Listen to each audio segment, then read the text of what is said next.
বাংলাদেশে পান সুপারি কীভাবে ব্যবহার করা হয় বা কীভাবে এখন পর্যন্ত ব্যবহার করে আসতেছে বাংলাদেশি লোকজন। তো অনেক ভিডিওতে বলছি ভিয়েতনামে, তারপর আপনার হইলো আরও কয়েকটা দেশের নাম বলছি কী তারা ব্যবহার করে কীভাবে। তো এখন বলবো বাংলাদেশে কীভাবে ব্যবহার করে। তো বাংলাদেশের সকল শ্রেণী মানুষই এই পান চিবায় খায়। হ্যাঁ, সকল শ্রেণীর মানুষ, যত সকল ধনী গরিব, আপনার হইলো ফকির মিসকিন, সব শ্রেণীর মানুষ এই পান চিবায়, পান সুপারি চিবায়। তো এইটা বাংলাদেশের একটি সাংস্কৃতিক একটি গুরুত্বপূর্ণ উপাদান হয়ে উঠেছে এখন পর্যন্ত আর কি। তো এটি বাঙালির চুইংগাম এবং সাধারণ চিবানোর জন্য সুপারির তো চুইংগাম হিসেবে এটা কিন্তু ব্যবহার করে। তো তারা কীভাবে চিবায়, সুপারির কয়েকটা পানের মধ্যে সুপারি কয়েক টুকরা দেয়, সুপারি কয়েক টুকরা করে দেয়, তারপরে হলো আপনার পান নেয়, তারপর হলো পানের মধ্যে কিছু চুন বলতে গেলে আপনার হলো সাদা সাদা যেসব চুন আছে এই সব চুন নেয়। তো ওইটা যেটাকে বলা হয় আপনার হইলো চুনকে আবার বৈজ্ঞানিক ভাষায় বলা হয় আপনার হলো ক্যালসিয়াম হাইড্রোক্লোরাইড। এটা হলো আপনার বৈজ্ঞানিক ভাষা, যেটাকে চুন বলে।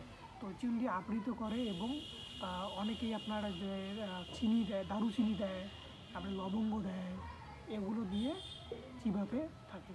হ্যাঁ, তো এইভাবে তারা চিবায়।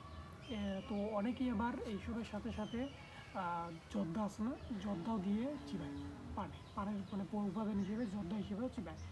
তো তারা কী করে, মহিলারা আবার কী করে, তো বাংলাদেশে কী করে, যখন আত্মীয় স্বজন বাসায় আসে, তো আত্মীয় স্বজন বাসায় আসার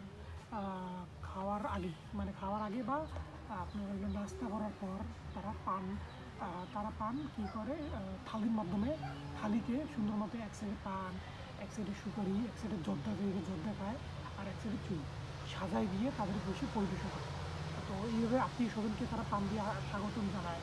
তারপর হলো আপনার হলো যে দাওয়াত দেয়, বাংলাদেশের লোকরা অন্য জায়গায় দাওয়াত দেয়। তো দাওয়াত খাওয়ার পর মানে ভাত খাওয়ার পর তারা আপনার হইলো খাওয়ার পরেই আর কি এইভাবে পান একটা সার্ভ করে। তো এইটাই হলো তো জমিদারের যুগে পানের প্রস্তুতি, এবং জমিদারের যুগে যেই সব পানের প্রস্তুতি করা হতো, যেমন একটা প্লেটে সুন্দর মতো কাঁসার প্লেটে এক সাইডে পান, এক সাইডে সুপারি, এক সাইডে চুল, এক সাইডে কি জর্দা, এরকমভাবে দিত। এখন কিন্তু কাঁসার প্লেট পাওয়া যায় না, কিন্তু কাঁসার প্লেট না থাকে এমনি প্লেট, স্টিলের প্লেট বলতে যাদের কাইসের প্লেট বলা যায়, বা চিনি মাটি যেটা আছে আমরা যেটা ব্যবহার করে থাকি, সেই সব প্লেটে এখন আর কি সেমভাবেই দেয়।